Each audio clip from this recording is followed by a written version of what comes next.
Já fazem quase 60 anos e não se falou mais nisso na parte da Marinha, né?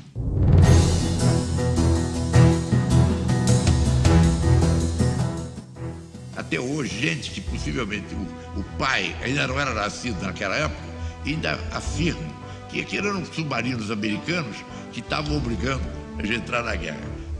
É impressionante como essas versões míticas duram. Acho que a mídia nunca ligou muito pra gente, mas isso eu reclamo até hoje. A não ser quando acontece alguma coisa negativa, vai lá.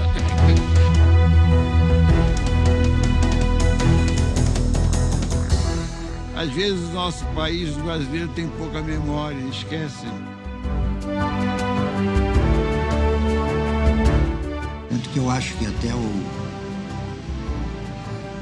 de brincadeira eu tinha dito que o nome do filme deveria ser Esqueceram de Nós. Ou então, antes tarde do que nunca.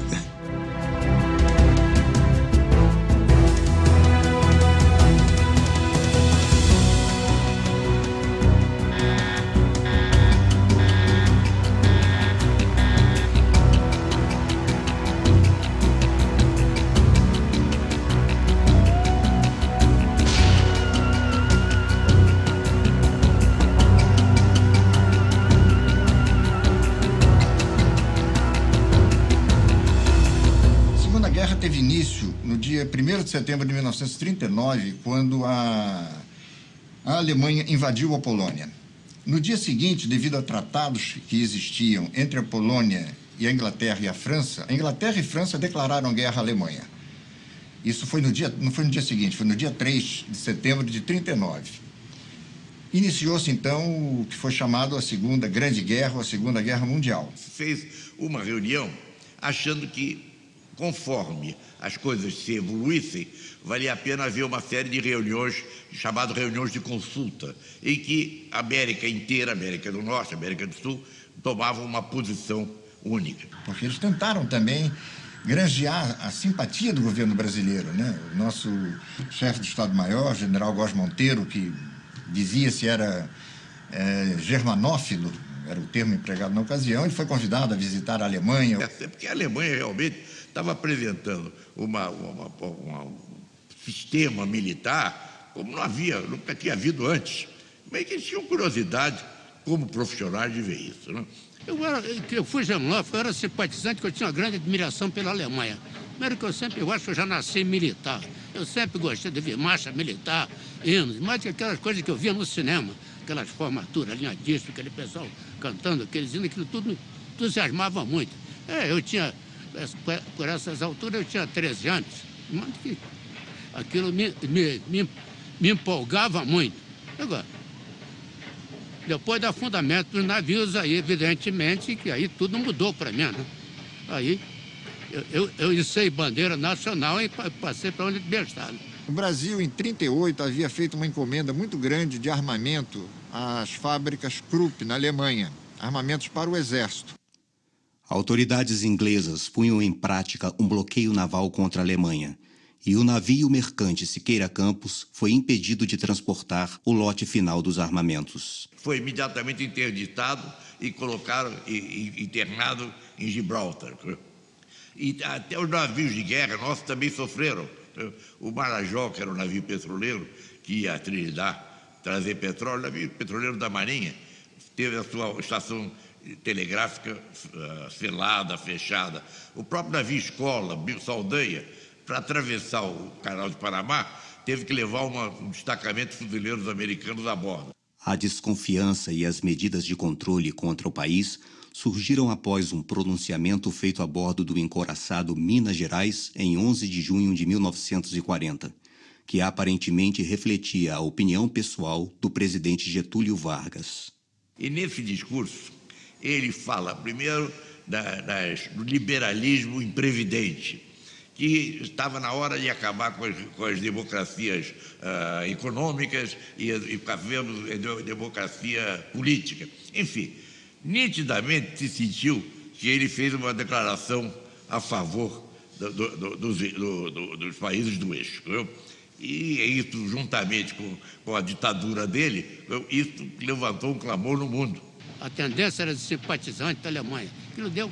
Mas ele tinha um grande ministro das Relações Exteriores, que era o ministro Oswaldo Aranha. O chanceler Oswaldo Aranha saiu pelo mundo dizendo que não era bem aquilo, né? A coisa era diferente.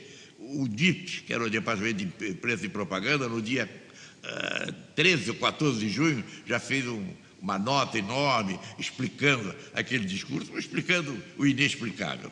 O empenho da diplomacia brasileira foi decisivo para reverter a situação e demonstrar que o encantamento inicial pela Alemanha fora um flerte inconsequente e incômodo.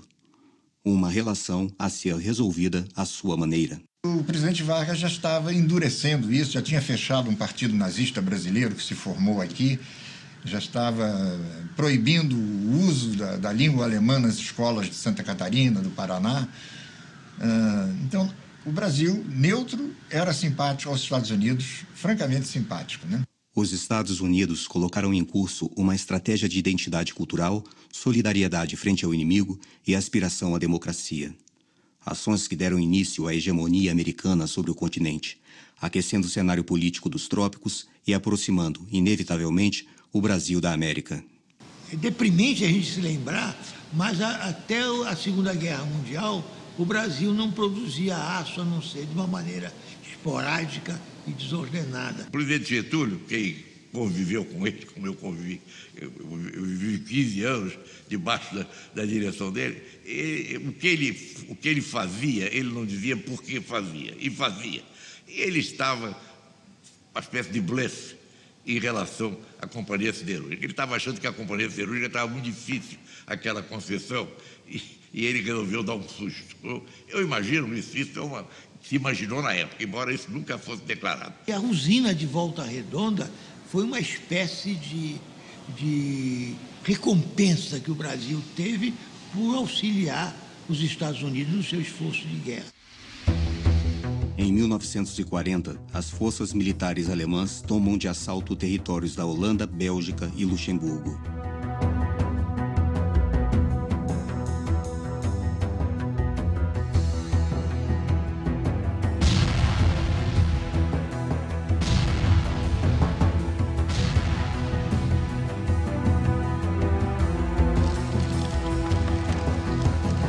A França tinha acabado de cair. Nós víamos até a passagem pelo cais de Lisboa, carros franceses abarrotados de bagagem no teto de refugiados franceses, fugindo da França, da invasão alemã, né?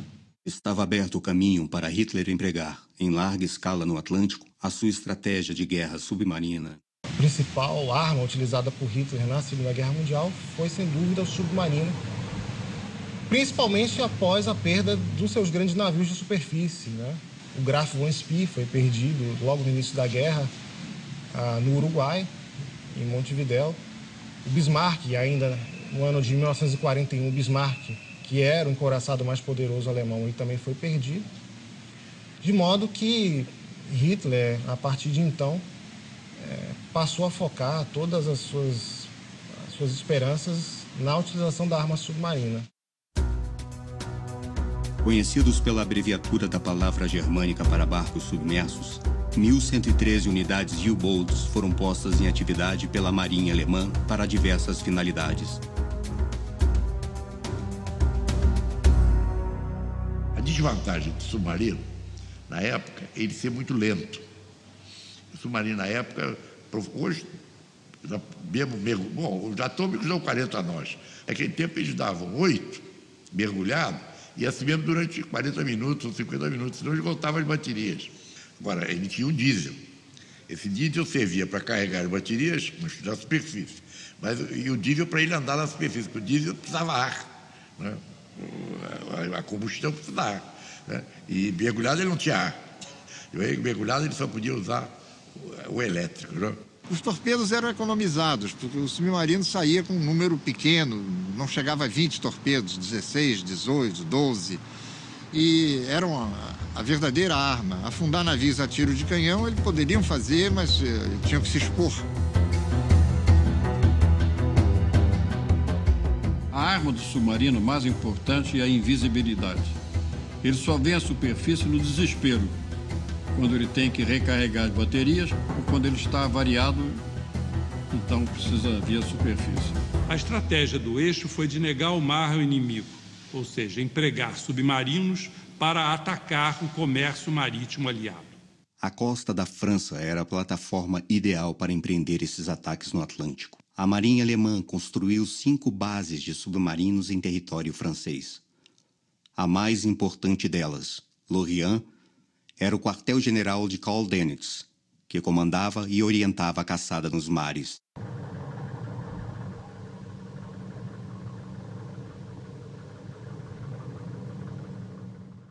A guerra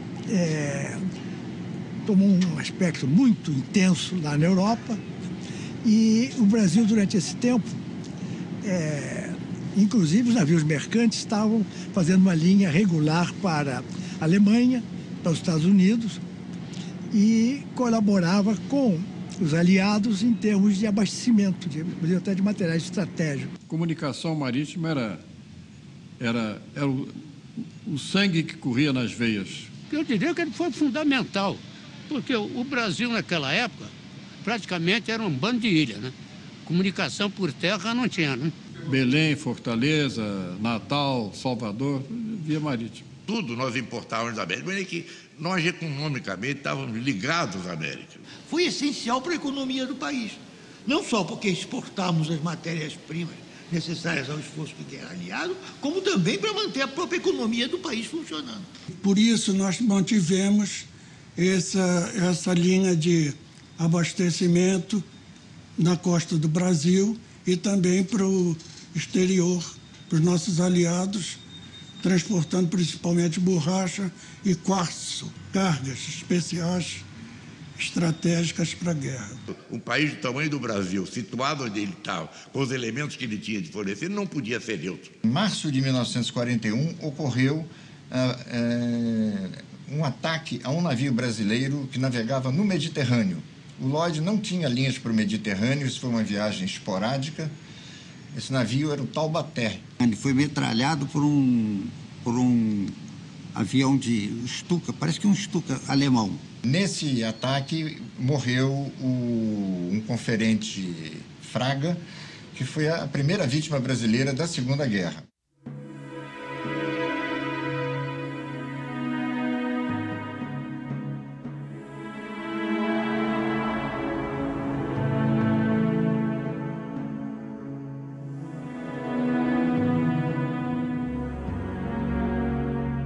Em 41 também é que o Japão atacou Pearl Harbor. Fizeram uma destruição tremenda. E os Estados Unidos declarou imediatamente guerra ao Japão.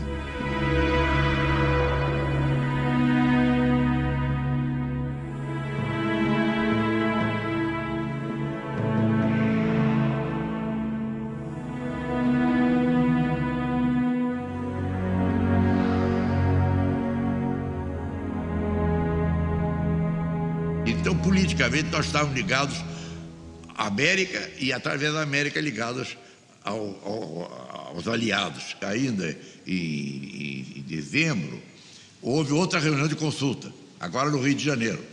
E o Oswaldo Aranha, que era o nosso ministro das Relações Exteriores, fez um discurso maravilhoso, com todos os discursos que o Oswaldo Aranha fazia, dizendo que o território das Américas tinha sido atacado. Então, ele propunha que os países todos da América rompessem relações com o eixo. E isso, ele fez um discurso muito bonito, mas ninguém rompeu relações, só o Brasil. Imediatamente, os alemães enviaram para a costa americana um grande número de submarinos, que afundaram um número enorme de navios de todas as nacionalidades. Então ocorreram no Atlântico um conjunto de combates entre navios de superfície, submarinos e aviões que a imprensa internacional chamou de Batalha do Atlântico.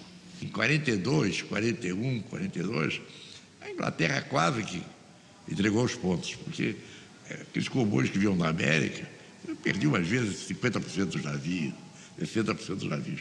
Realmente foi uma época de vitória franca os submarinos alemães. E isso foi conhecido por alguns atores como talvez o Alegre Massacre, porque os navios estavam inteiramente desprevenidos, não imaginavam que pudessem ser atacados naquela região tão próximos da costa americana, navegando num tráfego que não tinha sido afetado pela guerra. Os americanos tinham a sua guarda costeira, tinham a sua marinha poderosa, a grande parte estava no Pacífico e não estavam preparados para resistir a tantos submarinos atacando simultaneamente, né?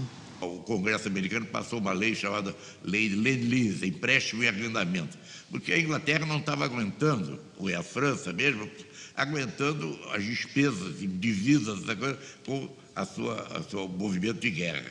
Então, essa empréstimo a arrendamento, no fundo, queria dizer o seguinte: a América ia fornecer tudo à Inglaterra que precisasse para pagar depois. E os submarinos alemães e italianos, eles estavam afundando todos os navios que encontravam nos locais onde eles julgavam que estavam apoiando, vamos dizer, os Estados Unidos. Os alemães, então, fizeram uma farra ali, afundaram um número muito grande de navios, entre os quais os primeiros brasileiros a serem afundados que estavam ali naquela região, né? O primeiro navio torpedeado foi o navio do Lloyd brasileiro, Buarque, em 1942. Ele estava navegando para Nova York quando ele foi surpreendido, foi torpedeado. Felizmente, desse ataque só houve uma morte a lamentar, de um passageiro do navio. O resto da tripulação e os outros passageiros, eram poucos passageiros. Eles abandonaram o navio nas baleeiras e foram recolhidos depois por navios americanos, né? 3 dias mais tarde, já no dia 18 de fevereiro de 42, foi a vez do segundo navio brasileiro a ser atacado por um submarino alemão. Esse era um navio Olinda, da Companhia Carbonífera Rio-Grandense, que, apesar de ser uma empresa de cabotagem, os seus navios estavam também, alguns navios, fazendo viagens para os Estados Unidos, tal a necessidade de transporte de cargas para os Estados Unidos. Então, esse navio foi afundado a tiros de canhão também na costa americana. Felizmente, toda a tripulação passou para os escalérios, as baleeiras, e foi resgatada. O terceiro navio, esse navio era o Arabutã. Era o maior navio cargueiro da frota brasileira. Até então, o Brasil e os demais países sul-americanos julgavam que a guerra naval, como a guerra aérea e a guerra terrestre, se processavam no Atlântico Norte.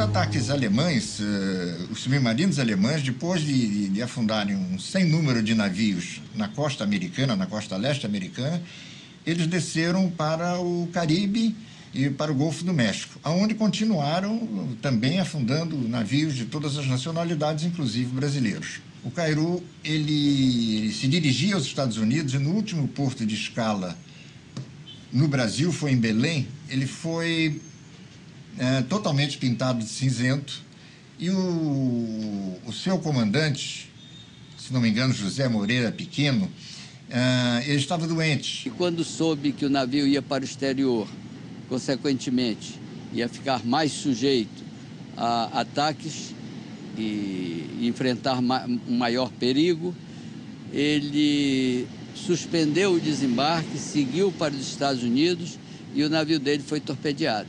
17 submarinos alemães e 10 italianos começaram a atuar no Atlântico Sul, na costa do Brasil, e começaram a afundar navios brasileiros que levavam matéria-prima para o exterior. E atacando navios de um país neutro e navios transportando passageiros. Mas em 18 de maio de 42, houve o primeiro ataque de um navio brasileiro praticamente na costa brasileira.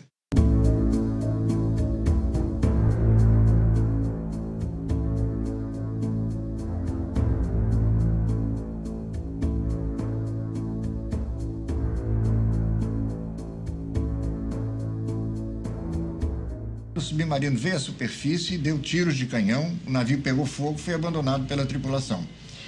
Porém, a tripulação o abandonou e o navio não afundou. Então, navios americanos e um rebocador brasileiro da Marinha do Brasil foram ao local, rebocaram esse navio para Fortaleza.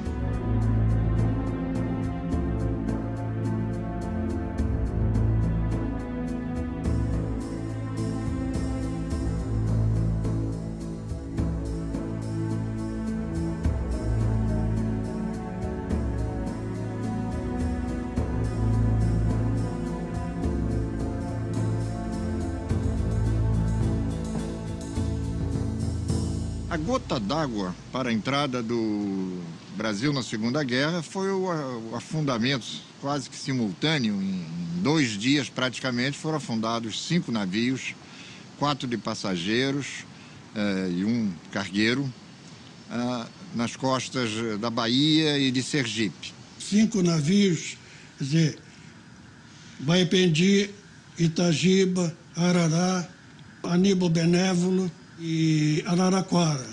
Talvez a mais trágica sequência de naufrágios sofridos pelo Brasil na Segunda Guerra. Homens, mulheres e crianças, militares estavam a bordo, muitos soldados em deslocamento para guarnecer os postos do Nordeste brasileiro. O Baipendi foi o maior número de vítimas num navio, né? Esse foi o mais importante, junto com o Araraquara, que morreu também quase todo mundo. A unidade de artilharia do Exército foi toda afundada com o comandante, seus componentes, com material. O Baipendi da Marinha Mercante foi torpedeado próximo de Recife. Foram 5 navios que nós perdemos, né? Foram todos 5 torpedeados pelo U-Boat, o U-507, comandado pelo comandante Arro Chastre.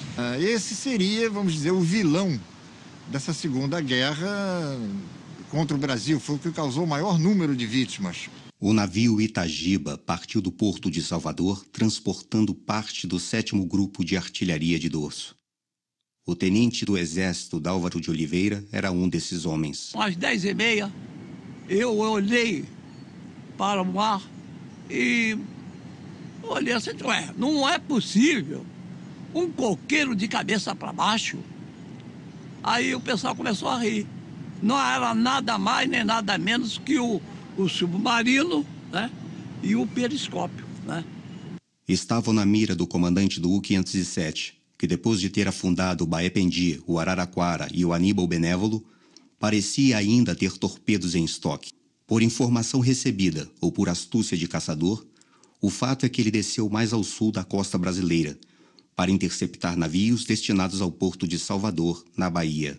Aí um colega meu que desapareceu no torpedeamento, Gálcio, falou, olha uma baleia.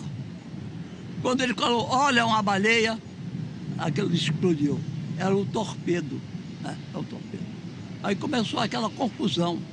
Apesar dos ataques dos dias anteriores, foi permitido que partisse de Salvador o navio Arará. Seu rumo coincidia com o do Itagiba e logo seria testemunha dos acontecimentos. A baleeira, a primeira baleeira que eu fui, não descia, porque tinha as carretilhas, né? E as carretilhas tinha sido pintado e não descia a baleeira. Aí foi obrigado a cortar com os canivetes pequenininhos, aqueles cabos que demorou até quando ela bateu dentro d'água, o navio já estava quase indo todo. E o navio levou 13 minutos para ir ao fundo. Olha, foi uma coisa muito forte para mim, porque um dos navios torpedeados, o Itagiba, eu fui praticante, quer dizer, aprendiz de oficial, nesse navio durante 1 ano. E lá deixei vários amigos que sofreram esse torpedeamento. Um colega do tenente Dálvaro, apesar de excelente nadador, lutava para manter-se vivo entre as ondas do mar agitado. Com muito esforço, conseguiu se aproximar do amigo. E quando naquele encontro, ele disse, não precisa ficar com medo, porque eu sei nadar muito bem. A gente ia lá em cima. Quando ele deu um grito, passou a mão nas minhas costas e levou o meu salva-vida. E eu fiquei só com a metade dele. O tubarão levou. O tenente Dálvaro e o restante dos náufragos resolveram nadar até o navio Arará, que chegou ao local prestando socorro. E, em seguida, o 507 torpedeou o Arará. Eles foram torpedeados 2 vezes seguidas, em poucas horas. Quando o pessoal subiu, levou o torpedo, fez assim, ó, e desceu. Não levou talvez nem 1 minuto para ir ao fundo. Morreram muitos tripulantes e passageiros. Veio uma baleeira que nos apanhou. Aí dali nós fomos remando aquilo coisa. Tinha mais ou menos umas 60 ou mais pessoas dentro de uma baleeira, que era para mais ou menos no máximo 45 pessoas. Entramos todos dentro do Araji, que ele fez vasculhou, né? E apanhou quem podia apanhar. E nós entramos pelo rio Una e fomos em direção à cidade de Valença, na Bahia. E o alemão não botou ele a pique porque ele não valia um torpedo. Era de madeira, não valia o torpedo.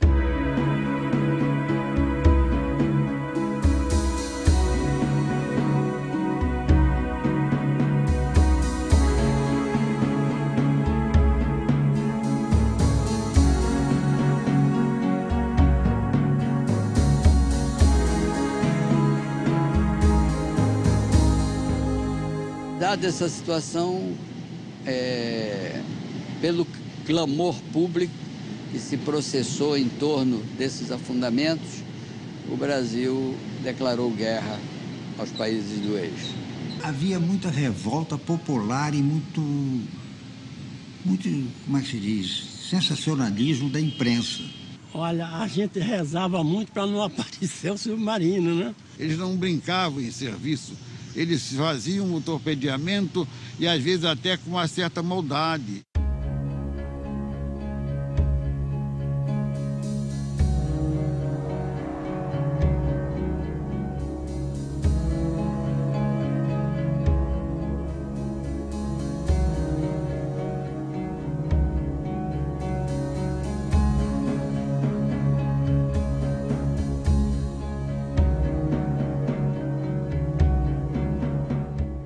Não tínhamos radar, não tínhamos sonar, não tínhamos bombas foguetes, não tínhamos nada. Nenhum navio antissubmarino. Mas era tudo surpresa, né?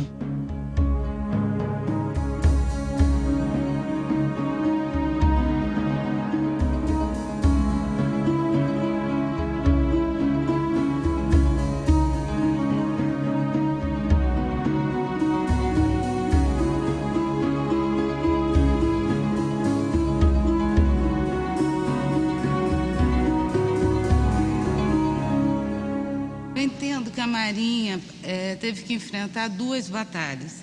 A primeira seria o despreparo do seu pessoal e o aprontamento dele e o despreparo dos meios navais. Na verdade, também, os próprios americanos não tinham essa experiência. Os americanos tiveram que aprender com os britânicos, que estavam na guerra já há algum tempo e que tinham uma grande já experiência no setor. E os americanos aprenderam com eles e nós aprendemos com os americanos. Principalmente em Key West, curso de tática antissubmarina. Eu passei lá 5 semanas. Eles exauriam a gente de tanto exercício. Tinham 30 navios antissubmarinos, uns 10 submarinos antigos.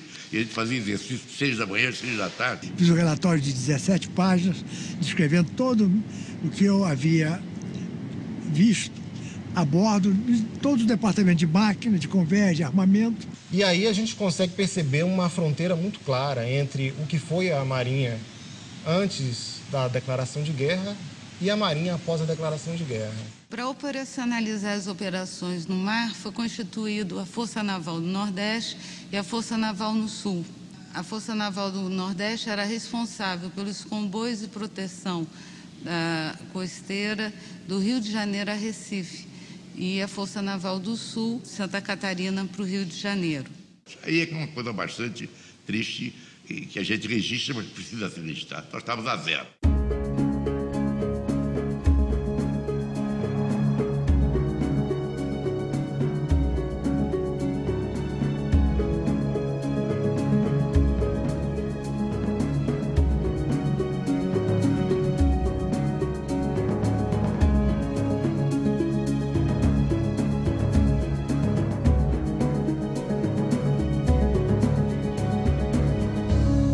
participação do Brasil na guerra era praticamente inevitável. A declaração é assinada no final de agosto.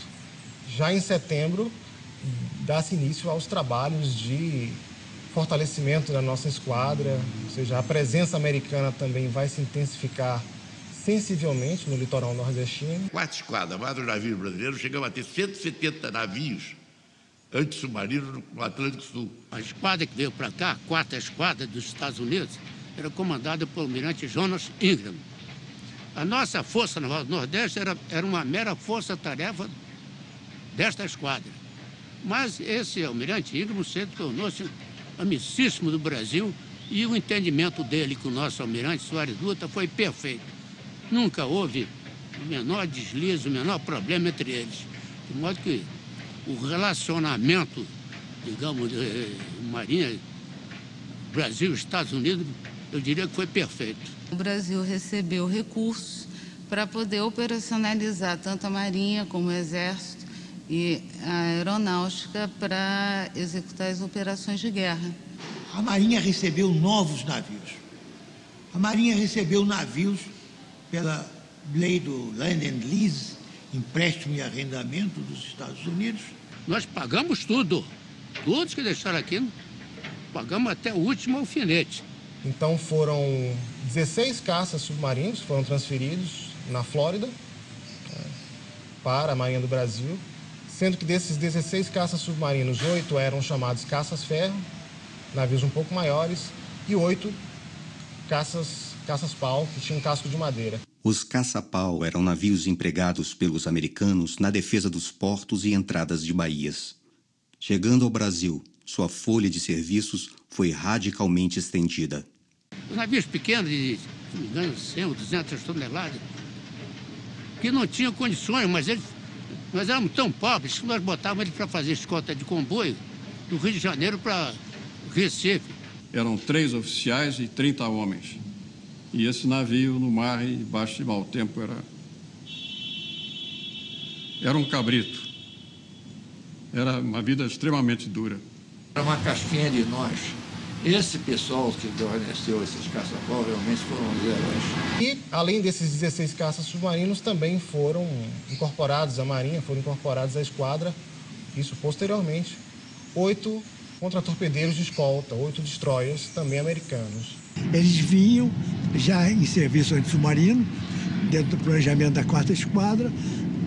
Ao chegar na Força Naval do Nordeste, que estava com sede em Recife, entravam na rotina de escoltas brasileiras. Então foram 24 navios, passaram a fortalecer a nossa esquadra, passaram a atuar principalmente na região Nordeste, no litoral nordestino, na companhia do Cruzador Bahia, Rio Grande do Sul, e das nossas corvetas, agora convertidas corvetas, Camaquã e as outras. A Força Naval no Sul tinha menos tráfego, porque nós não tínhamos linha abaixo de Santos, eram dos navios mais antigos, mas que receberam também o sonar e que faziam escolta para navios que, porventura, operassem ao sul do Rio de Janeiro. Esse Grupo Patrulha do Sul tinha que defender o abastecimento de carvão de São Paulo e Rio, que era todo o nosso gás. Agora o gás é de petróleo, naquele tempo era gás de carvão e vinha de Criciúma, daquelas minas de... Então tinha uns 50 ou 60 transportes pequenos, mas que viajavam sem cessar, abastecendo. E nós fazíamos uma espécie de grega, andávamos assim, para mostrar, pelo menos, aos navios carvoeiros, que tinha navio de guerra ali perto. Dá uma assistência moral. Era isso que a gente fazia. A Marinha entrou na guerra totalmente despreparada, mas ela soube realmente, rapidamente se adaptar. Tendo recebido dos Estados Unidos novos navios com equipamentos modernos e sofisticados necessários para a guerra no mar, ela soube se qualificar rapidamente e assumir uma postura bastante importante no contexto da guerra no mar. Eu acho que um grande ponto positivo foi a construção de 3 contratorpedeiros da classe M, o Marcílio Dias, Marise Barros e o Greenhall. né, que mostrou a nossa capacidade da construção naval. E integraram, inclusive, a escolta que levou aquela primeira divisão do Exército para a operação na Itália, né? Os navios mercantes que transportaram a Força Expedicionária Brasileira para a Itália, para a Europa em geral, esses navios foram escoltados por alguns navios brasileiros. A FEB, ela foi levada em várias levas e a escolta foi sempre feita por esses 3 contratorpedeiros classe Marcílio Dias, o Marcílio, Grinho e Marise Barros. A Marinha do Brasil não conhecia o sonar. A Marinha do Brasil não conhecia naquela época o radar, porque nós não podemos esquecer que o equipamento novo, ele traz uma nova tática, uma nova forma de emprego do meio naval. O sonar, cada 5 segundos, fazia pim, pim, eu chamava araponga até. Porque ele emitia um feixe sonoro, parecia um pio de araponga, até a gente brincava dizendo que era a araponga tapiando. Quando ele encontrava um alvo, ele dava um eco, então era pim, pim. Mas esse eco era muito sutil, né? Mas também dava em baleia, dava em cardume de peixe, né? E tinha que reconhecer aquilo. O sonar caiu é o ouvido do operador do sonar. Ouvido bom, parece a ele que o contato é metálico. Aí, por via das dúvidas, você irradiava e tome bomba. O interessante é que a gente acordava quando o ping parava, o silêncio fazia a gente acordar. Portanto, essas aquisições tecnológicas traziam o país de novo para o estado da arte. Então, nós começamos a utilizar táticas antissubmarinas adequadas para os submarinos. E o primeiro elemento dessa tática é realmente empregar o comboio, agrupar os navios em grandes grupos e com a proteção de navios de guerra, para proteger os navios mercantes. Isso constituiu uma evolução muito importante. Também havia patrulhamento da costa por aviões, aeronaves de uma maneira geral, brasileiras e americanas. O Fábio chegou a fazer patrulha de 100 milhas fora da costa com aviões de treinamento e dizem que até com avião de caça. Os grupos eram integrados com a aviação. No mar não se faz nada sem ação conjunta com a aviação. É ilusório. A ação conjunta é indispensável. Os comboios foram nacionais, né, que a gente chama nacional, feitos exclusivamente com navios brasileiros do Rio de Janeiro a Recife. De Recife para Trinidad eram comboios mistos, né, com navios tanto brasileiros como americanos. Era um número grande de navios, o máximo até 30 navios mercantes, e que tinha escoltas de 3 a 4 navios de guerra que circundavam, ficavam um na frente e os 2 do lado e um atrás, quer dizer, ficavam mais ou menos patrulhando para ver se teria algum submarino nas vizinhanças.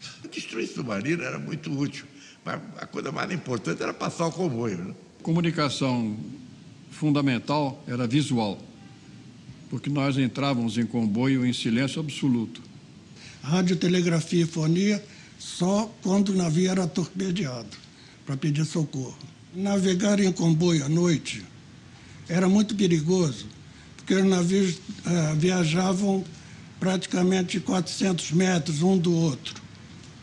E em noite de lua nova, quer dizer, sem lua, não havia, a gente não enxergava nem o vulto dos navios. E à noite não havia iluminação nenhuma. E a gente tinha que ver no escuro, virar gato. Os submarinos, geralmente, eles tinham períodos preferenciais para ataque. Eram os crepúsculos matutino e vespertino, as noites de luar e as entradas e saídas de porto. Nessa ocasião, eram mobilizados os práticos do porto, amarradores, rebocadores, para auxiliar os navios a saírem. Os navios de guerra saíam primeiro e ficavam esperando fora da barra, esperando os mercantes. Quer dizer, o navio ia para o mar e entrava em posto de combate. Então, a vida era muito difícil, porque nós não podíamos deixar de estarmos alerta. Havia duas autoridades do comboio. A autoridade da escolta, comandante da escolta, e o comodoro. O comodoro organizava o comboio, zelava pela boa ordem do comboio e transmitia mensagens e instruções. E o comandante da escolta era encarregado da defesa do comboio. O comodoro era subordinado ao comandante da escolta. Cada setor tinha um navio. Aquele que acusasse o submarino, o sonar acusasse, saía atrás, perseguia.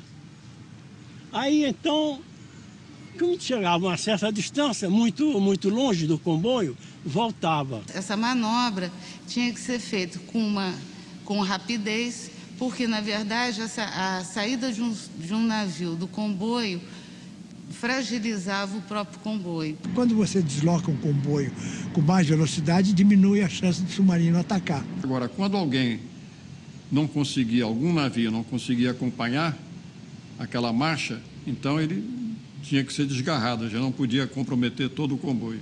Os alemães eram espertos. Eles não tentavam atacar pela proa porque seriam detectados e possivelmente atacados, né? Mas eles já pegavam esses desgarrados e aí afundavam.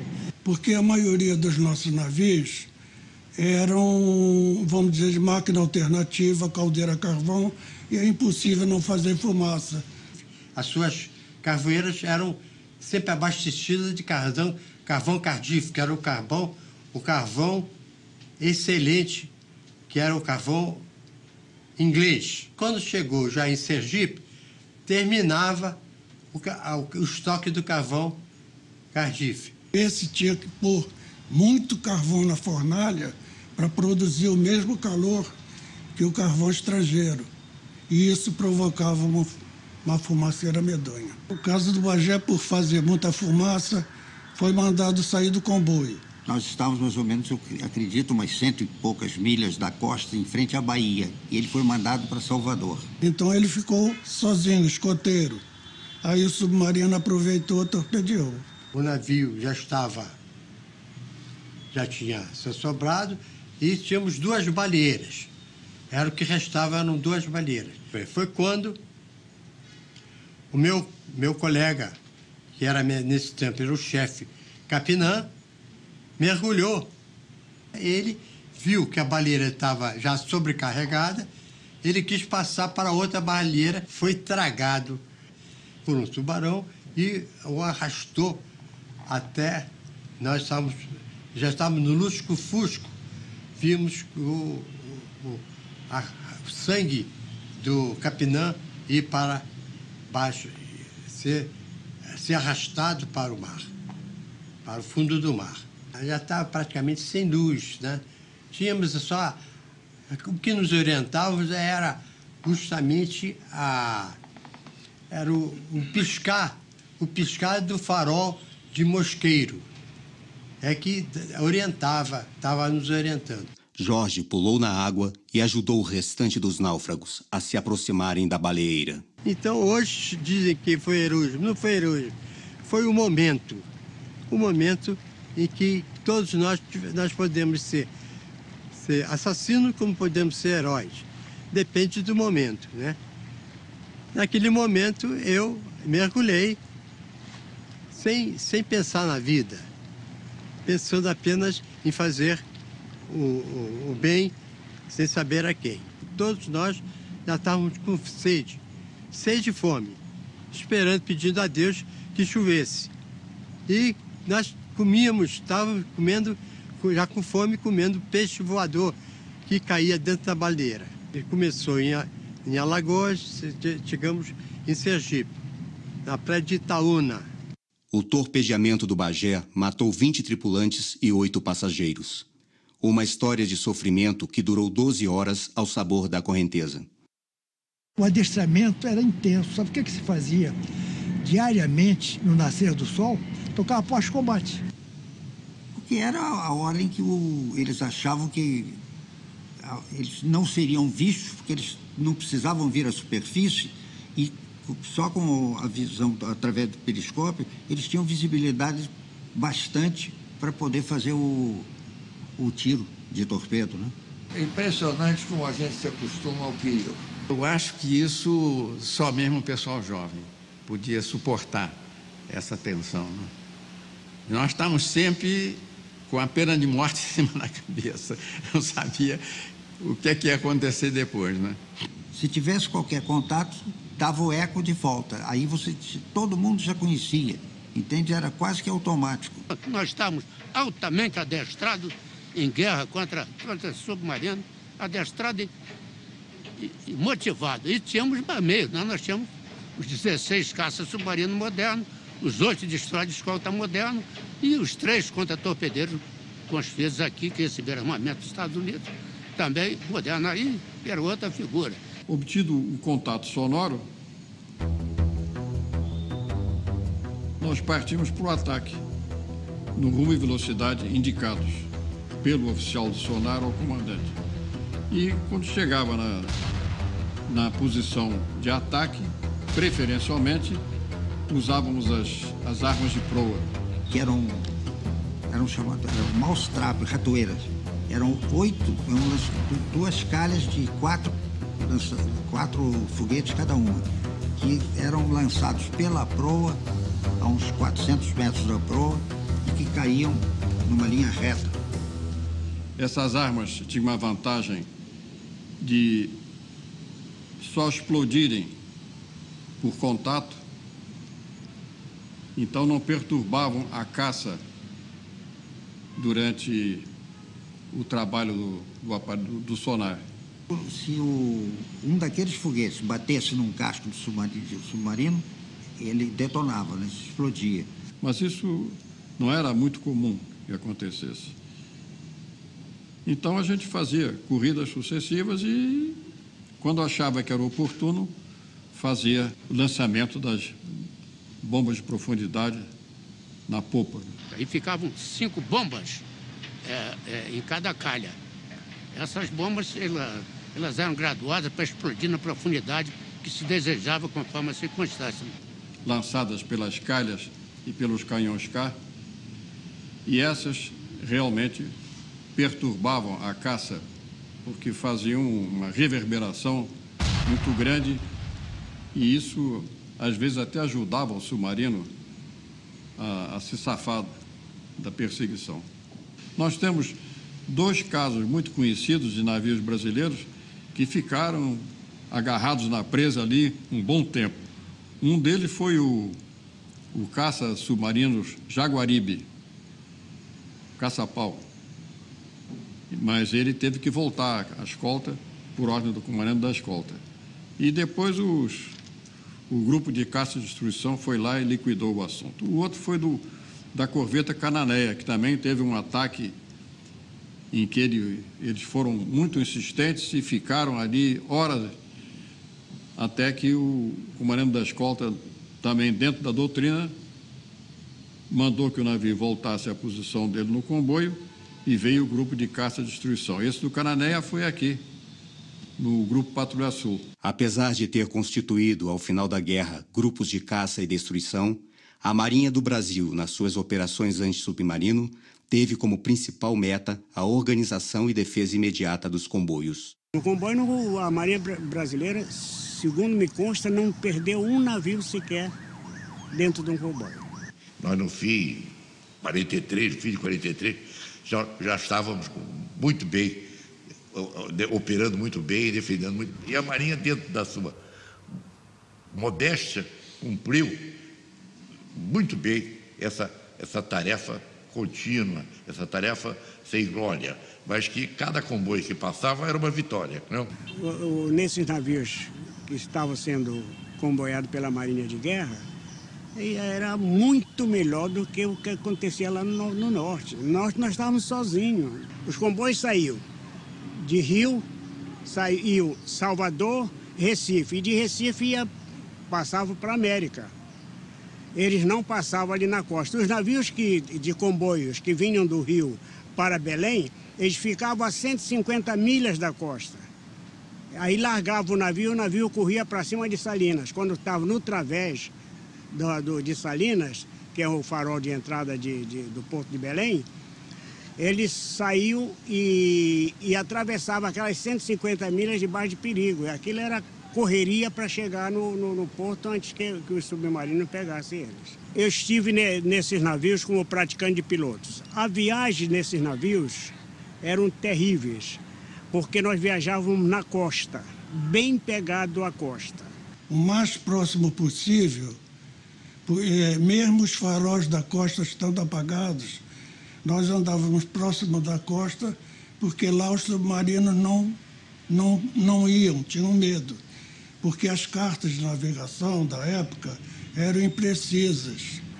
Basta dizer que o praticante, que naquela altura era eu, praticante de piloto, tinha que ficar num patamar com uma corda passada na cintura para o lado de fora do navio, do costado do navio, com um prumo de mão, plumando para que nós não passássemos dali e não encalhássemos. Nós tínhamos uma precaução enorme por causa dos submarinos que andavam pelaquela área, e eles chegavam ao ponto, como a navegação dali eram navios menores, pequenos, eles não perdiam o torpedo para meter a pique. Eles metiam a pique com canhão mesmo.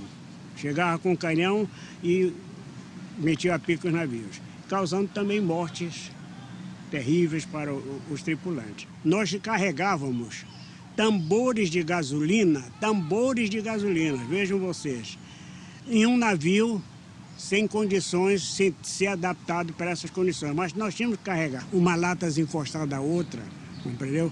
E com o balanço do mar, ela se batiu ali. Mas não tinha outro jeito, nós não podíamos recusar, tínhamos que levar aquelas coisas. Na volta, tínhamos que trazer o sal para a minha família, para a família dos meus amigos e todo o povo que estava ali naquela situação, esperando alguma coisa. Pouquinho que nós fizemos foi, para nós, considerado muito. Houve muito desastre também, porque você está andando perto da costa, está mais sujeito a encalhar e outras coisas. Em 26 de março de 1943, o tenente Ari Jones estava embarcado no cruzador Rio Grande do Sul. Era o fim de mais uma longa missão de escolta e o tão esperado retorno à base.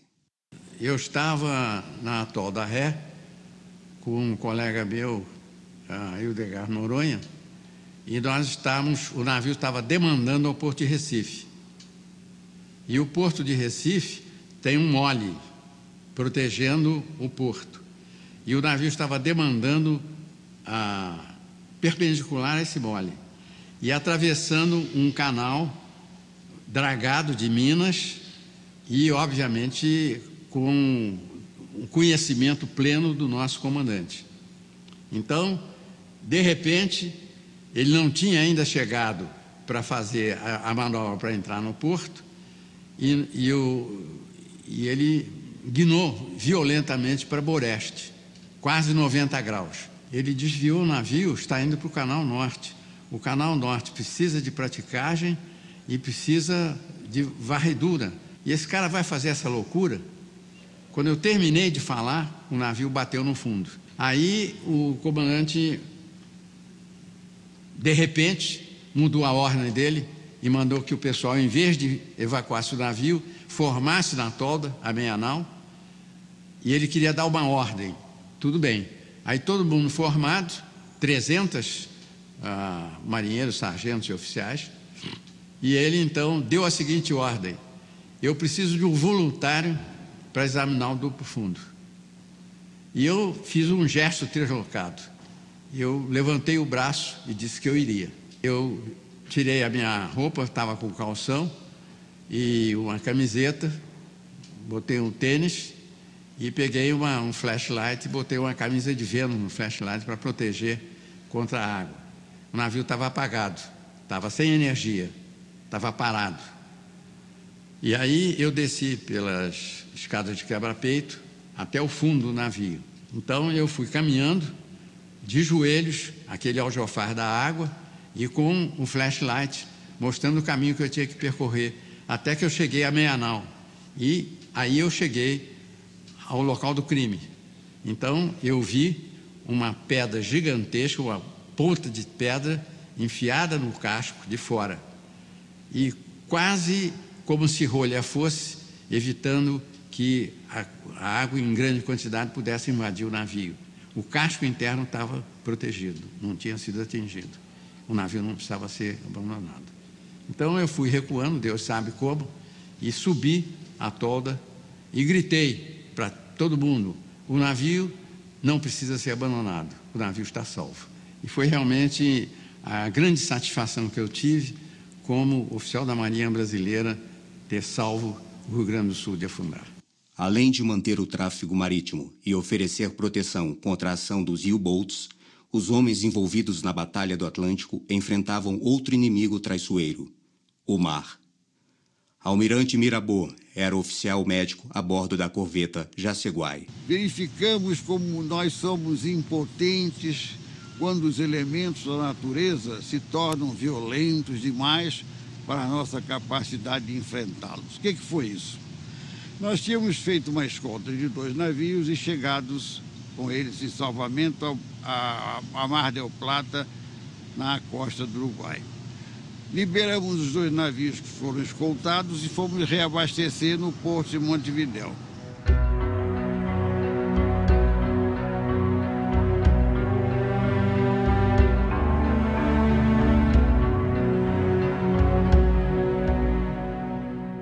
Mas aconteceu uma coisa que não estava nos planos.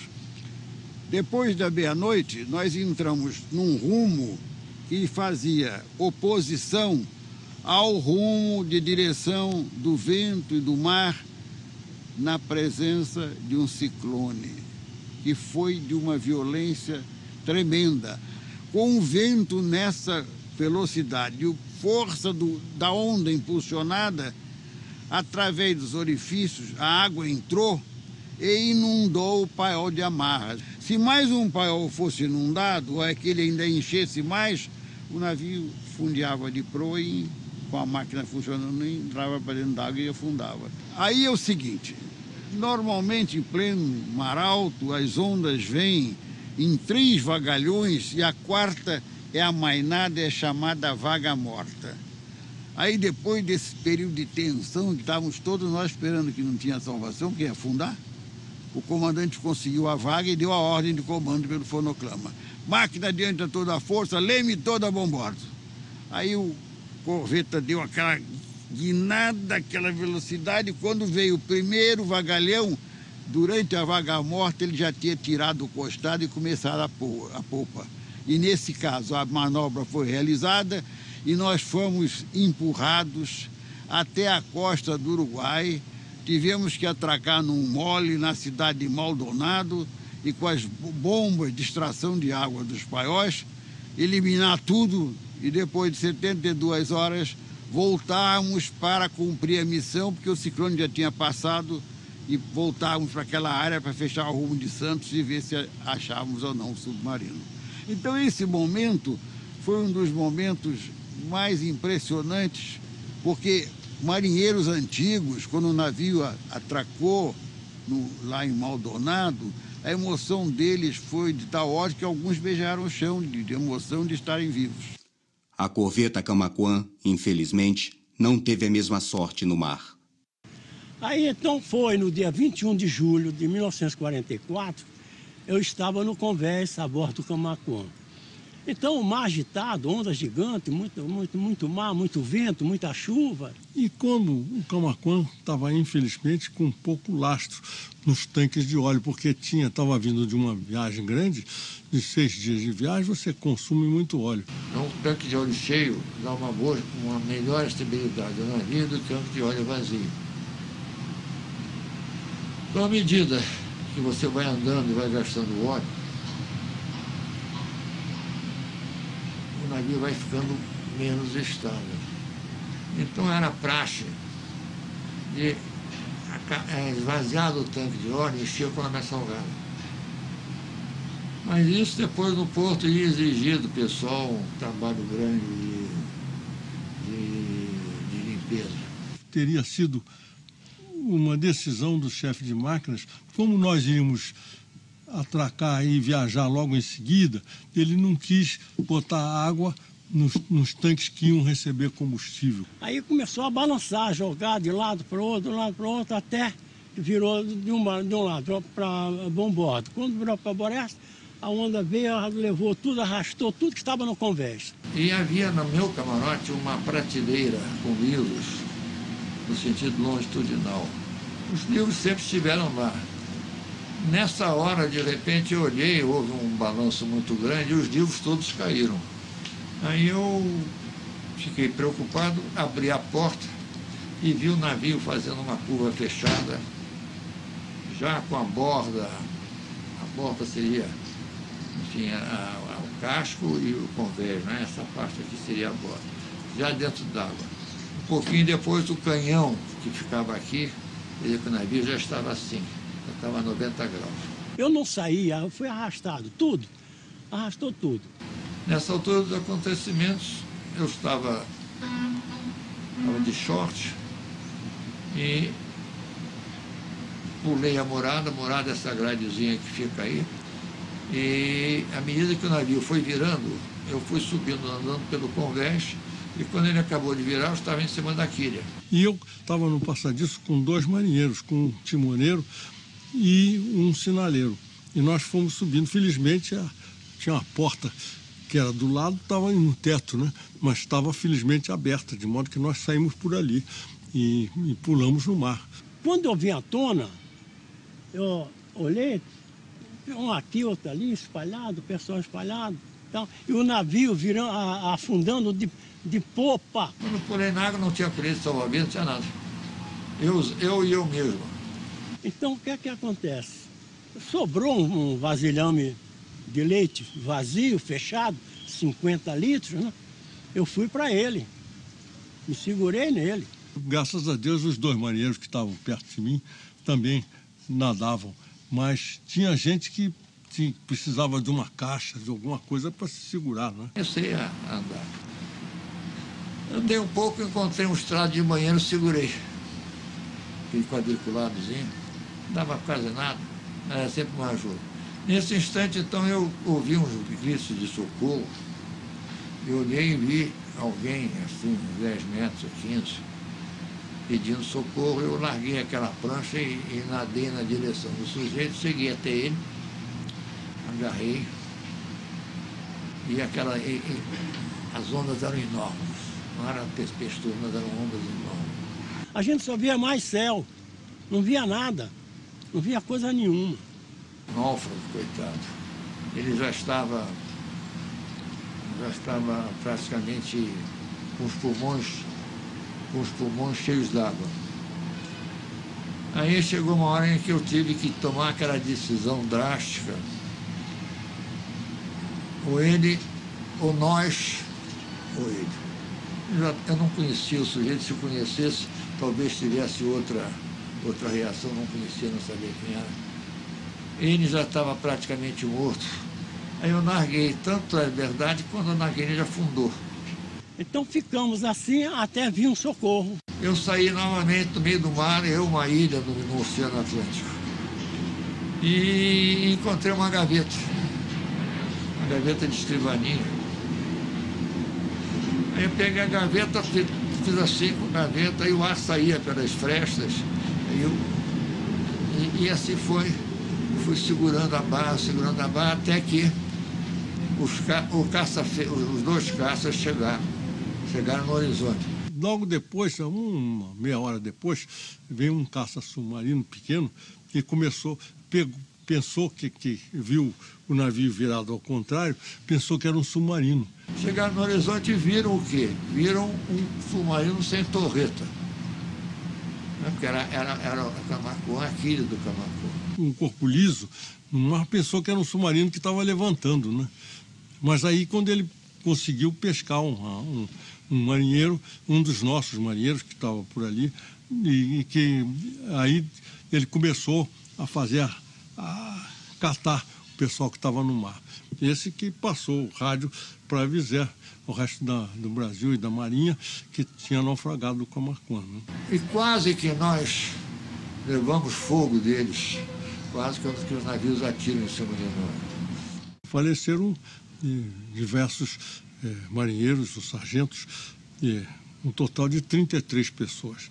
A reversão da superioridade alemã na Batalha do Atlântico começou em agosto de 1943 e só foi possível pela combinação de diversos fatores. O primeiro, a própria implementação dos comboios e o emprego de táticas anti-submarino cada vez mais eficazes, fazendo uso de bombas de profundidade aperfeiçoadas. Avanços tecnológicos também deixaram sonares e radares mais precisos, impedindo que submarinos navegassem com liberdade e velocidade pela superfície. Os aliados desferiram também 2 golpes decisivos contra a estratégia dos U-Boats: o ataque intensivo contra suas bases de apoio na França e a descoberta dos códigos secretos das máquinas Enigma, que equipavam os submarinos e serviam para a comunicação com o comando naval alemão. O emprego combinado de escoltas aéreas, com aeronaves de maior autonomia, também equipadas com radar, estenderam o raio de proteção aos comboios e a eficácia da varredura aos U-Boats. Calcula-se que mais ou menos 30 submarinos do eixo, incluindo alguns italianos, estiveram presentes no nosso litoral. O navio auxiliar Vital de Oliveira foi um navio que veio transferido em 1932 da Companhia Nacional de Navegação Costeira. Era um navio, basicamente um navio mercante, que fazia transporte de material e pessoal na costa brasileira, apoiando faróis, apoiando as estações navais e apoiando as bases da Marinha. Ele levou torpedo. Ele levou torpedo ali, mais ou menos pelas alturas do Cabo São Tomé. No dia 4 de julho, o navio suspendeu de Natal. A primeira parada foi no porto de Cabedelo, que fica próximo à cidade de João Pessoa. Logo depois, ele suspendeu de Cabedelo, parou no porto de Salvador. Lá, ele recebeu muitos marinheiros que vinham transferidos para o Rio de Janeiro de férias, do encouraçado Minas Gerais. Suspendeu de Salvador e foi para Vitória. Lá, o navio carregou várias peças de madeira, tábuas, peças, e saímos no outro dia. O dia estava muito bonito, sol maravilhoso, um mar quase espelhado, e a comissão foi muito bem até aproximadamente 23 horas e 55 minutos. O navio recebeu um torpedo a boreste, isto é, à direita do navio, que já fez com que o navio imediatamente assumisse uma postura de emborcamento para a direita. O navio ficou totalmente às escuras, porque o torpedo cortou logo a parte de máquina do navio, e eu me encontrava na coberta abaixo do convés, e nesse momento houve aquela gritaria. Aquela correria, aquele desespero.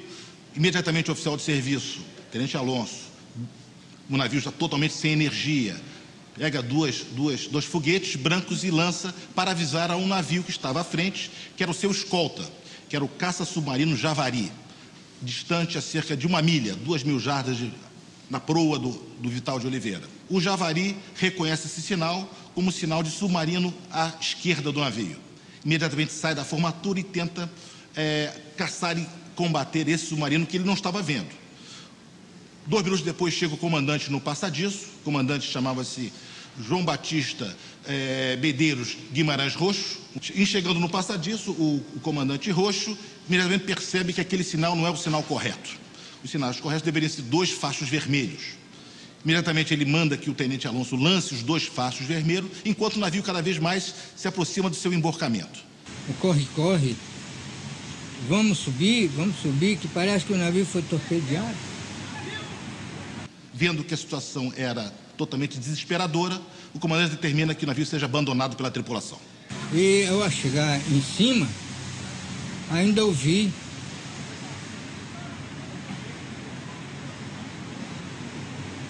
o nosso comandante dizer: salve-se quem puder. Todos vão para dentro d'água e ele é o último a sair com o mando da tradição naval. fica a bordo quando o navio praticamente afunda nos seus pés. E ele vira náufrago do navio juntamente com a sua tripulação. E eu ainda fui sugado pela pressão, não sei quantos metros de si, puxado pela pressão do navio.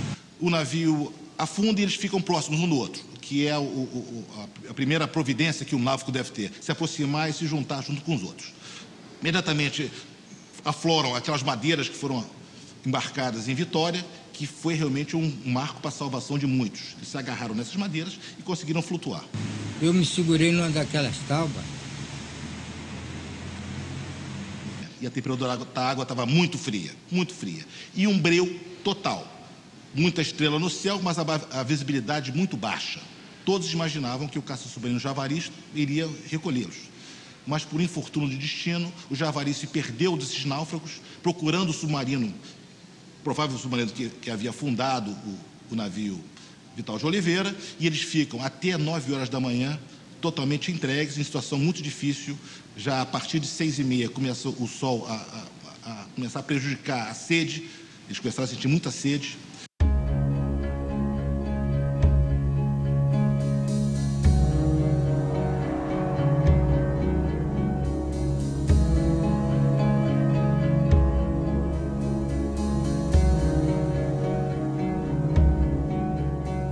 Nesse evento morrem 99 tripulantes, sendo que 3 deles oficiais, e um rapaz de apenas 8 anos de idade que estava acompanhando seu irmão vindo de Salvador.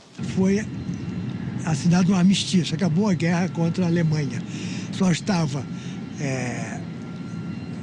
valendo a declaração de guerra que o Brasil fez ao Japão, já no finalzinho da guerra da Alemanha, né? Então viemos em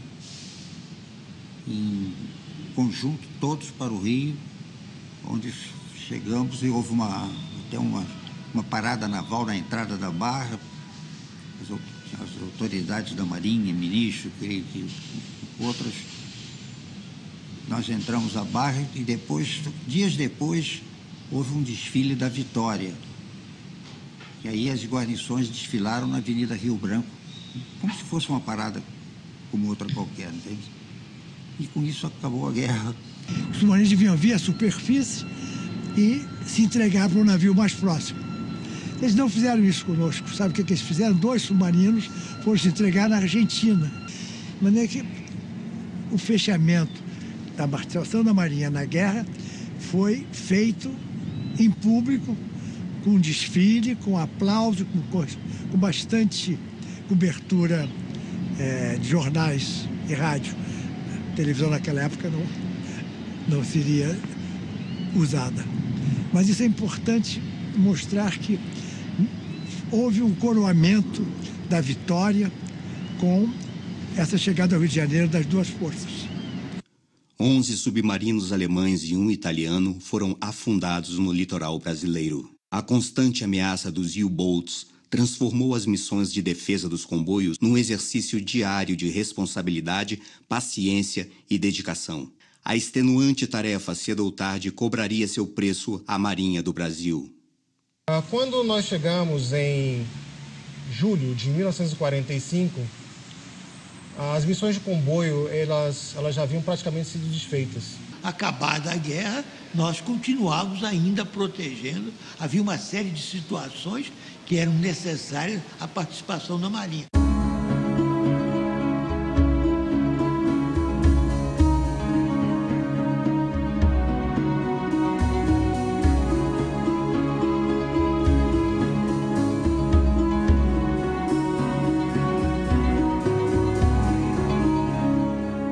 Era uma metralhadora que tem um tiro muito rápido e é uma metralhadora muito instável, principalmente se ela não tiver um esbarro. E houve um problema no esbarro do tiro durante o exercício. Um dos projetis disparados pela metralhadora de 20 atingiu as bombas de profundidade que estavam localizadas a ré do navio. E com isso houve uma explosão. Um dia lindo, o mar estava muito bom também, não existia mar ruim. Com essa explosão, a onda de choque já matou a maior parte dos tripulantes que estavam no convés principal.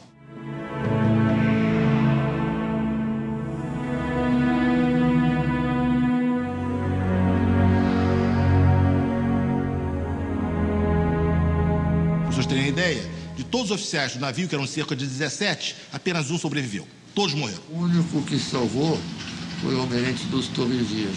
Outros tantos já feridos, mutilados, muitos feridos mesmo. E o fato é que, aos poucos, o Bahia começou a afundar pela popa. No dia seguinte, dia 5, eles continuaram a resistir relativamente bem, mas aí começaram a surgir os primeiros casos de insolação, a exposição ao sol. No dia 6, essa insolação passou a se converter em situações de loucura mesmo, né? De miragens. Alguns náufragos começaram a ter visões, miragens, de navios que não existiam, que estavam ali para resgatá-los. Outros começaram a ver familiares, parentes. Então, à noite, esses que estavam mais debilitados, eles se aproveitavam da escuridão, se aproveitavam da distração daqueles que estavam em melhores condições e simplesmente passavam a nadar para o nada, não é? E se perdiam na escuridão da noite, acabavam morrendo afogados. E naquela noite do dia 7 para o dia 8, muitos não conseguiram mais reter forças, não conseguiram mais se manter animados e se foram mesmo. Na manhã do dia 8, finalmente, surge um ponto no horizonte, o qual muitos identificaram como sendo mais uma miragem, mas que felizmente não era. Tratava-se do cargueiro inglês Balfe, vindo de Liverpool com destino a Salvador. A bordo do Balfe fazia parte da tripulação do Balfe um ajudante de cozinha chamado Raymond Higgins. Um jovem de 15 ou 16 anos, não mais do que isso. E ele, de repente, pensou que tinha ouvido uns gritos no mar e deu atenção. Saiu na janela e viu balsa com gente, com sobreviventes. Uma balsa com um homem em pé, agitando freneticamente os braços. E ele, então, deu alarme para o restante da tripulação do Balfe.